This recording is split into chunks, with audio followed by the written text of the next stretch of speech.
जिन्नात ने इस लड़की के साथ जो किया उसको देखकर आपकी रूह कांप जाएगी। तो चलिए शुरू करते हैं आज का वीडियो। प्यारे दोस्तों, एक आदमी सूखे पत्ते की तरह इधर उधर भटक रहा था। उसका नाम मलिक अहमद था और अपने नाम की तरह ही वह मलिक अहमद इंसान था। चलते चलते मलिक अहमद थक गया था। वह कई दिनों का भूखा था। उसकी आंखों के सामने अंधेरा छा रहा था और कल से उसके हलक में पानी का एक कतरा भी ना गया था। अचानक उसकी आंखों के सामने अंधेरा छा गया और वो लड़खड़ाता हुआ जमीन पर जा गिरा। और जमीन पर गिरते हुए उसे हैरानी हुई, क्योंकि एक कमीने को गिरने के लिए बहुत सारी जगह मिल जाती है, लेकिन मलिक अहमद और ईमानदार आदमी को गिरने के लिए एक पाक साफ जमीन भी नहीं मिलती। इसी तरह की इस्लामिक घटनाओं और वाक्य से रूबरू होते रहने के लिए आज ही सब्सक्राइब करें हमारे चैनल इस्लाम हिस्ट्री को और साथ ही बेल आइकॉन को प्रेस करें।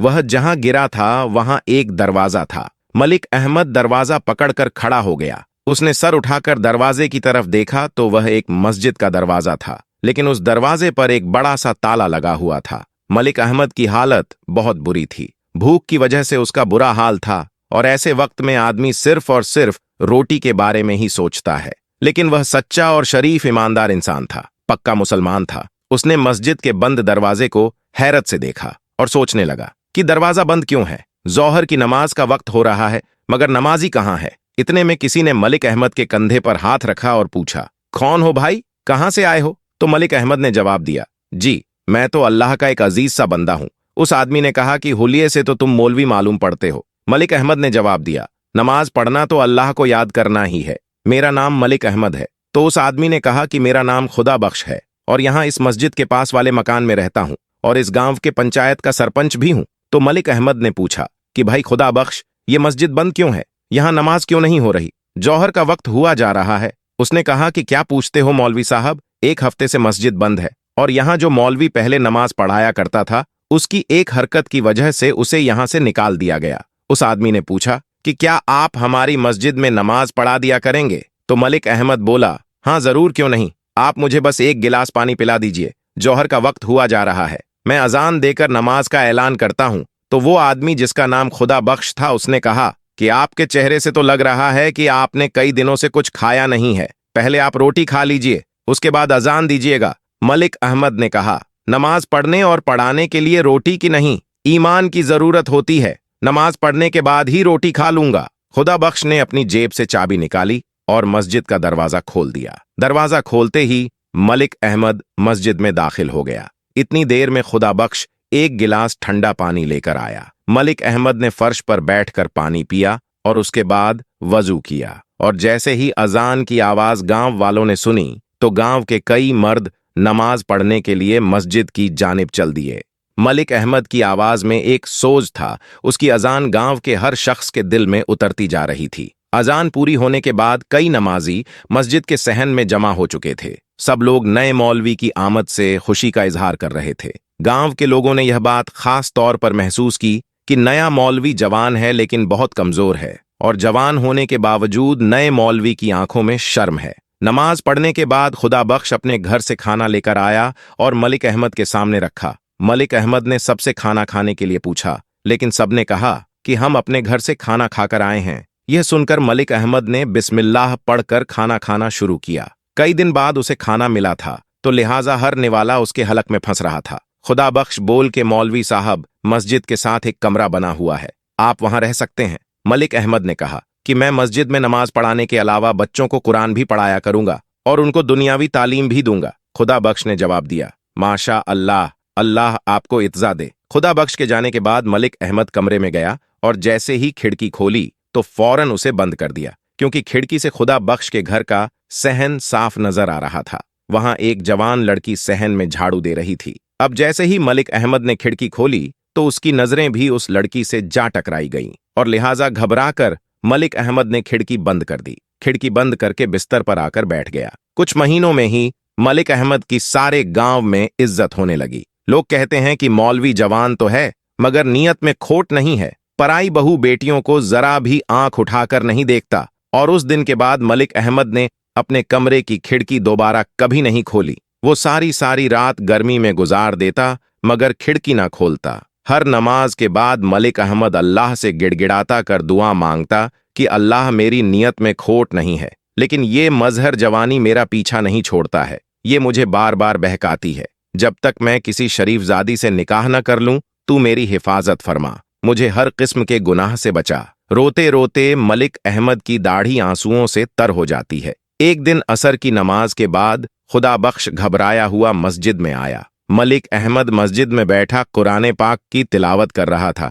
वो कहने लगा, बेटा जरा मेरे बेटे हंसू को आकर देखो, वह अजीब अजीब हरकतें करने लगा है। कभी वह अपना सिर दीवारों से टकराने लगता है तो कभी उसके मुंह से अजीबोगरीब आवाजें निकलती हैं। जल्दी चलो बेटा, मेरे बेटे को देख लो, उसकी मां बहुत परेशान है। मलिक अहमद खुदा बख्श के साथ उसके घर की तरफ दौड़ पड़ा। जब कमरे में दाखिल हुआ तो उसने देखा कि 14 साल का एक लड़का चारपाई पर लेटा है। उस लड़के के हाथ पैर चारपाई के साथ बंधे हुए हैं। उसके सिरहाने उसकी मां बैठी हुई है और पास ही में वह लड़की खड़ी है जिसे मलिक अहमद ने पहले दिन खिड़की से देखा था। मलिक अहमद की नजर पड़ी तो उसने फौरन अपनी आंखें नीचे कर ली और उसने कहा कि मुझे एक गिलास पानी लाकर दो। मलिक अहमद को पानी का गिलास दे दिया गया। अब आप लोग दीवार के साथ खड़े हो जाइए और कोई भी मेरे काम में दखल नहीं देगा। इसके बाद मलिक अहमद ने हंसू के हाथ और पैर खोल दिए और फिर कुरानी आयत की तिलावत शुरू की। मलिक अहमद ने बुलंद आवाज में कुरान मजीद की तिलावत शुरू की। मलिक अहमद इलाज कर ही रहा था कि हंसू के मुंह से एक अनजानी कड़क आवाज निकली। कौन है तू? क्यों मुझे तंग कर रहा है? मलिक अहमद ने कहा। तू कौन है? इस मासूम बच्चे को क्यों तंग कर रहा है? जिन्न जोर से दहाड़ा और बोला, इस बच्चे ने, इसके दोस्तों ने मुझे बहुत परेशान किया है, मुझे जख्मी किया है। तो मलिक अहमद बोला कि इस बच्चे ने तुम्हें तंग कैसे किया, तुम्हें कैसे जख्मी किया था? तो वो जिन्न न बोला, कल जब मैं इस गांव से गुजर रहा था उस वक्त मैं एक जानवर के रूप में था, तो इसने और इसके शरारती दोस्तों ने मुझ पर पत्थर बरसाए। मलिक अहमद बोला कि हाँ, यकीनन इन्होंने गलती तो की है, लेकिन इनकी गलती कि मैं तुमसे माफी मांगता हूं और यकीन दिलाता हूं कि आइंदा यह कभी किसी बेजुबान को तंग नहीं करेंगे। हंसू को सजा मिल चुकी है, मेहरबानी करके अब तुम इसे छोड़ दो। तुम्हें कसम है। बचा हुआ पानी उसके ऊपर डाल दिया। पानी डालते ही हंसू के मुंह से एक जोरदार चीख निकली और वह तड़पने लगा और कहने लगा कि हाय हाय, जालिम, मुझे मार डाला, जला डाला, ये अच्छा नहीं किया तूने।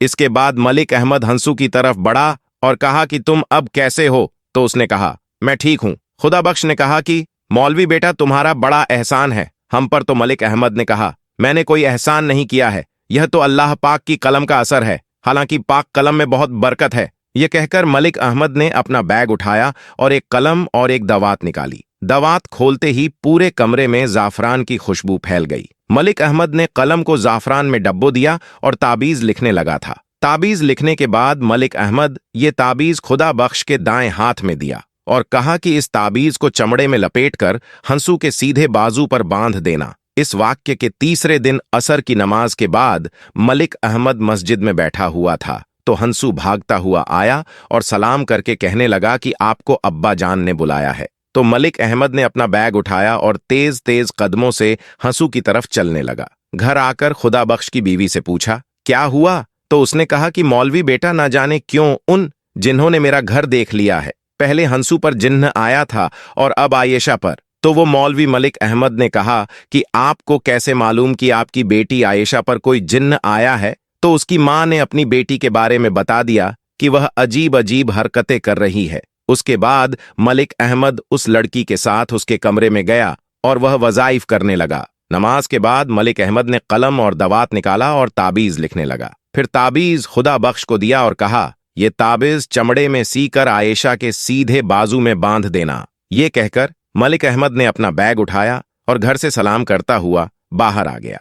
अगले दिन मलिक अहमद मस्जिद में बैठा हुआ कि उसे दोबारा हंसू बुलाने आ गया। उसकी बहन की तबीयत फिर खराब हो गई थी। मलिक अहमद दोबारा घर गया तो घर जाते ही उसने कुछ नए लोगों को देखा था। वह एक बड़ी उम्र की औरत चारपाई पर बैठी थी, जबकि के सिरहाने पर एक लड़का खड़ा था। आयशा की मां ने कहा, आओ मौलवी बेटा, घबराओ नहीं, असल में ये आयशा की सास है और यह इसका मंगेतर है। मलिक अहमद ने कहा कि अल्लाह ताला के कलम की बरकत से वह जिन्नजादी यकीनन आयशा का पीछा छोड़ देगी। कल मैंने जो ताबीज दिया था वह आयशा की बाजू पर बांधा था या नहीं? तो उसकी मां ने कहा कि मौलवी बेटा, मैंने तो रात को ही उसके दाएं हाथ पर ताबीज बांध दिया था, लेकिन सुबह देखा तो वह ताबीज उसके बाजू पर नहीं था। आयशा से भी पूछा, मगर उसे भी मालूम नहीं था कि रात के वक्त यह ताबीज कहाँ गया। इसके बाद मलिक अहमद सबके साथ कमरे में चला गया और इलाज शुरू कर दिया और कुरान पाक की तिलावत और वजीफा पढ़ता रहा और उसे कहने लगा कि तू जिन्नतजादी है, औरत है,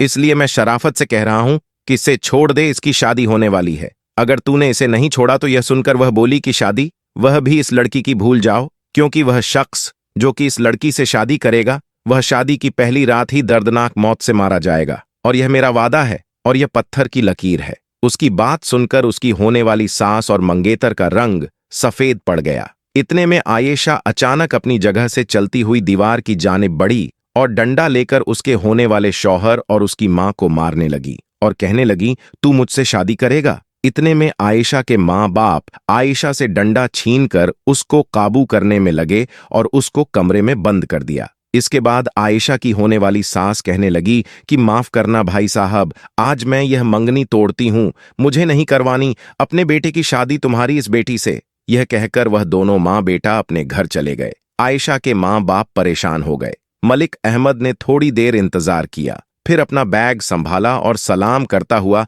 घर से बाहर निकल गया। मलिक अहमद परेशान रहा। उसकी समझ में नहीं आ रहा था कि यह जिनजादी कितनी ताकतवर है जो उसके वजीफे के बाद भी आयशा पर कब्जा जमाए बैठी है। मलिक अहमद के जाइली वजीफे का भी उस जिनजादी पर कोई असर नहीं हुआ। दोस्तों, यहां पर हम आपको बता दें कि आयशा पर किसी जिन्नजादी का असर नहीं था, वह तो बस ड्रामा कर रही थी। अगली सुबह मलिक अहमद बच्चों को कुरान मजीद पढ़ा रहे थे कि अचानक हंसू भागता हुआ आया और कहने लगा कि मौलवी साहिब जल्दी चलो, और उसकी बहन की तबीयत फिर खराब हो गई है। मलिक अहमद जब उनके घर पहुंचा तो आयशा की मां ने कहा कि बेटा, मेरी बेटी ठीक तो हो जाएगी ना, एक जिन्नजादी की उसका पीछा छोड़ेगी। मलिक अहमद ने कहा कि आप फिक्र ना करें, ये जिन्जादी जल्दी आयशा का पीछा छोड़ देगी। अल्लाह तेरी जबान मुबारक करे बेटा, मेरी बेटी तो पूरे गांव में बदनाम हो गई है और ऊपर से उसकी फूफी ने भी रिश्ता तोड़ दिया है। अब तू ही बता कौन करेगा मेरी बेटी से शादी। तो मलिक अहमद बोले कि अम्मा फिक्र न करे, अल्लाह बेहतर जानता है,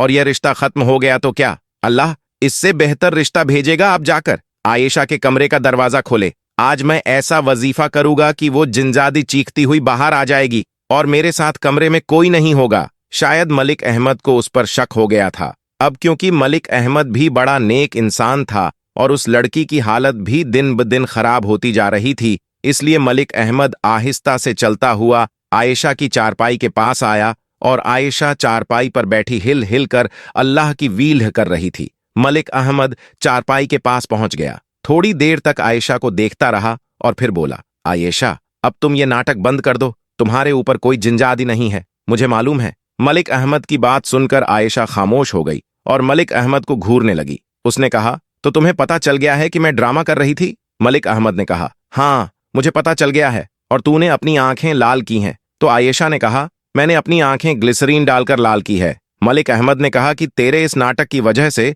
तेरे माँ बाप कितने परेशान हैं। आयशा बोली कि मुझे अफसोस है इस बात का, लेकिन मैं मजबूर थी, मैंने नाटक रिश्ता तोड़ने के लिए किया था। तो क्या तुझे यह रिश्ता मंजूर नहीं था? हाँ, मेरा उसके साथ कोई जोड़ नहीं था। तो मलिक अहमद ने कहा कि अगर तुझे रिश्ता मंजूर नहीं था तो सीधे सीधे इनकार कर देती, इतना नाटक करने की क्या जरूरत थी? आयशा ने कहा, मेरा रिश्ता तब किया गया था जब मैं झूले में थी और शादी के वक्त भी मुझसे नहीं पूछा जाना था। मैं 10 जमात पास हूं और उसने तो कभी स्कूल की शक्ल तक नहीं देखी। लेकिन अब तेरा क्या होगा? आसपास हर जगह तो तू मशहूर हो गई है कि तू अजीबोगरीब हरकतें करती है। ये सुनकर आयशा कहने लगी, मुझसे शादी वही करेगा जिसे मालूम है कि मेरे ऊपर किसी जिन्जादी का कब्जा नहीं है। मलिक अहमद ने कहा, क्या मतलब? तो लड़की बोली, या तो तू बहुत मासूम है या फिर बन रहा है। मलिक अहमद बोला, क्या मतलब है तेरा? मलिक अहमद सब कुछ समझ तो गए थे लेकिन अनजान बन रहे थे। मलिक अहमद ने कानों को हाथ लगाए और अपना बैग संभाल कर कमरे से बाहर निकल गया। क्या हुआ बेटा?